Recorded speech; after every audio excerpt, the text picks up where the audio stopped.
Hello friends, आपका हमारे YouTube channel में स्वागत है। आज हम क्लास 10 हिंदी के पद्य भाग में सूरदास जी का जीवन परिचय पढ़ेंगे। यह एक महत्वपूर्ण जीवन परिचय है। यूपी बोर्ड में 6 सेट बनते हैं, जिसमें से 6 या 7 सेट बनते हैं, जिसमें से क्या होता है कि 2 या 3 सेट में ये आता ही आता है। तो ये महत्वपूर्ण जीवन परिचय है। चलिए वीडियो को स्टार्ट करते हैं। देखिए, सूरदास जी का जीवन परिचय। आप ऐसे ब्लैक पेन से या ब्लैक स्केच जो पतला वाला होता है उसे हेडिंग डालिएगा और इसमें ऐसे लिखिएगा। देखिए, मैंने लिख के लाया क्योंकि लिखने में टाइम लगता है, इसलिए मैंने लिख के लाया है।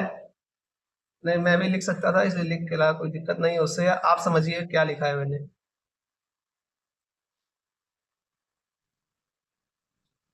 देखिए, आप क्या लिखेंगे। आप लिखेंगे कि ऐसे डालिएगा हेडिंग, सूरदास जी का जीवन परिचय। नीचे लाइन खींच दीजिएगा, अच्छा लगता है। लिखिएगा, महाकवि सूरदास जी का जन्म। महाकवि सूरदास जी का जन्म सन 1478 ईस्वी में आगरा मथुरा मार्ग पर स्थित रोनकता नामक ग्राम में हुआ था। आप ऐसे लिखिएगा कि महाकवि से तो एकदम आगे से ना स्टार्ट करिएगा, थोड़ा छोड़ के लिखिएगा। मतलब एकदम आगे से नई लाइन नहीं स्टार्ट करनी चाहिए, थोड़ी छोड़ के, बीचों बीच है उसे थोड़ा आगे से स्टार्ट करिएगा, ऐसे देखने में अच्छा लगता है। कैसे आप लिखेंगे, महाकवि सूरदास जी का जन्म सन 1478 ईस्वी में आगरा मथुरा मार्ग पर स्थित रोनकता नामक ग्राम में हुआ था। कुछ विद्वान इनका जन्म दिल्ली के निकट सिही नामक गांव में मानते हैं। इनके पिता का नाम पंडित रामदास तथा माता का नाम जमुना दास था। ये जन्म से ही अंधे थे। इस विषय में विद्वानों में मतभेद है। जैसे इनके जन्म के नाम पर मतभेद है, इनका जन्म रुनकता नामक ग्राम में हुआ है कि सिही के दिल्ली के निकट सिही में, इसी तरह इनके अंधेपन में भी विद्वानों को द्वेष है। किंतु जो सूरदास जी ने खुद बताया है, स्वयं कहा है कि वो जन्म से ही अंधे थे। तो आप पहले जितने जितने पहले जो बॉक्स में लगभग 5-6 लाइन लिखने, जिसमें क्या लिखा जाता है, जन्म, कब जन्म हुआ, कहाँ जन्म हुआ, माता का नाम, पिता का नाम, ये सब मेन होते हैं और वो सब हेडिंग होते हैं। आप वो सब ब्लैक पेन से लिखिएगा, जैसे जो मेन हेडिंग होते हैं, क्योंकि टीचर का नजर सीधा उसी में पड़े। से ये सन, इनका जन्म कहाँ हुआ और इनका जन्म स्थान क्या है, पिता का नाम क्या है, माता का नाम, ये सब थोड़ा ब्लैक पेन से लिख देंगे ना, हाईलाइट रहेगा। टीचर जब पढ़ेगा तो सीधा उसी का ध्यान रखेगा। और डिब्बा वाला, जैसे डिब्बा में बना के लिखते हैं लोग, डिब्बा वाला वो भी सही है, पर उसमें भी यही लिखना पड़ता है, तो आप हाईलाइट कर देंगे वही पड़ेगा। वो भी सही है और ये भी जैसे आपको अच्छा लगे, पर मुझे ये ज़्यादा सही लगा, मैंने इससे कराया।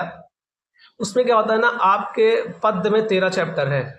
13 में से आपके बोर्ड में 3 या 4 आते हैं ऑप्शन में। अगर आप उसमें कम से कम 6 या 7 तो याद करने ही पड़ेंगे, तभी कुछ काम बनेगा। नहीं, आप अगर आप 1-2 रट के जाएंगे तो आपकी किस्मत रही तो ठीक है, नहीं किस्मत रहेगी तो आएगा ही नहीं ना। इसलिए बॉक्स में आप 6-7 लोग का याद करने में, और क्योंकि अगर बॉक्स बना के लिखेंगे ना तो टीचर का नंबर सीधा बॉक्स में जाएगा। अगर आपने कुछ गलती की तो आपका नंबर तुरंत काट लेगा। तो इसलिए बॉक्स इतना कहे कि गद्य में भी याद करना होता है। गद्य में 7 चैप्टर है, उसमें 3 या 4 आपको याद करने पड़ेंगे, और पद्य में 5 या 6 याद करने पड़ेंगे। अगर आप एक तो याद करेंगे तो फिर वही है कि यह किस्मत के ऊपर डिपेंड है। तो इसलिए वो डिब्बा वाला बॉक्स वाला सही है, बस इतना सही नहीं है। अगर आपको ढेर सारा याद करना है तो कंफ्यूजन हो जाती है, कभी जन्म में, मृत्यु में हो जाती है, सबके साथ हो जाती है, एग्जाम प्रेशर में हो जाती है।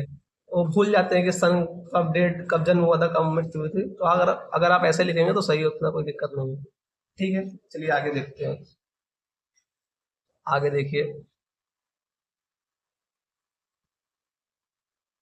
अब लिखिएगा, इन्होंने कृष्ण की बाल लीलाओं का मानव स्वभाव का एवं प्रकृति का ऐसा सचिव वर्णन किया है जो आंखों से प्रत्यक्ष देखे बिना संभव नहीं है। इनकी रुचि बचपन से ही भगवत भगवत भक्त के गायक में थी। इनके भक्ति का एक पद सुनकर पुष्ट मार्ग के पुष्ट मार्ग के संस्थापक महाप्रभु वल्लभाचार्य ने इन्हें अपना शिष्य बना लिया। जो महाप्रभु वल्लभाचार्य जी थे, इन्होंने इनको अपना शिष्य बना लिया।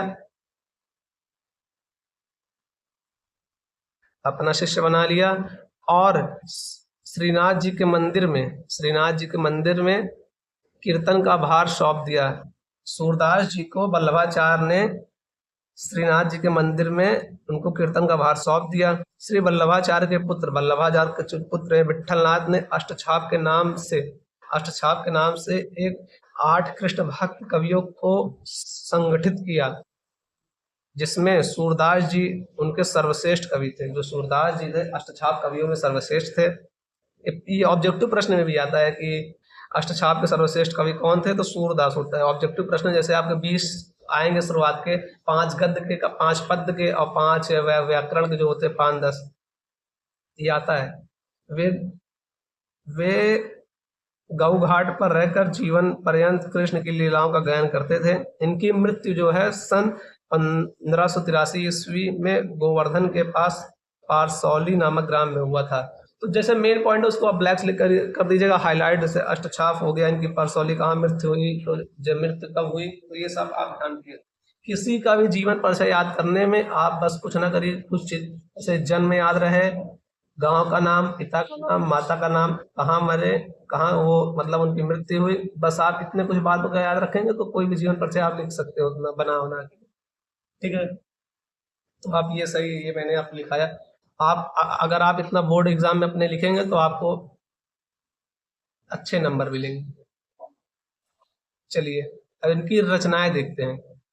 इनकी रचनाएं हेडिंग डालिएगा, ब्लैक पेन से थोड़ा हाईलाइट कर दीजिएगा, नीचे दो लाइन खींच दीजिएगा। तो इनकी रचनाएं 3 महत्वपूर्ण, बहुत महत्वपूर्ण है। ये ऑब्जेक्टिव प्रश्न में भी आती हैं कि सूर सागर या सूर सारावली साहित्यिक लहरी किनकी रचनाएं हैं, तो सूरदास जी की ऑब्जेक्टिव बहुत बार आया है, ये काफी इंपॉर्टेंट ऑब्जेक्टिव क्वेश्चन में आते हैं और आपका यहाँ भी हो जाएगा।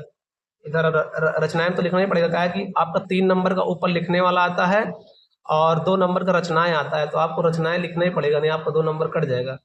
और यहाँ ये तो लिखना ही पड़ेगा, और साथ में अगर ऑब्जेक्टिव में भी आ गया तो बढ़िया है, आपको पता रहेगा, आप तुरंत टिक मार देंगे। ठीक है, तो इनकी रचनाएं, महत्वपूर्ण रचनाएं सूर सागर, सूर सारावली और साहित्यिक लहरी इनकी प्रमुख रचनाएं हैं।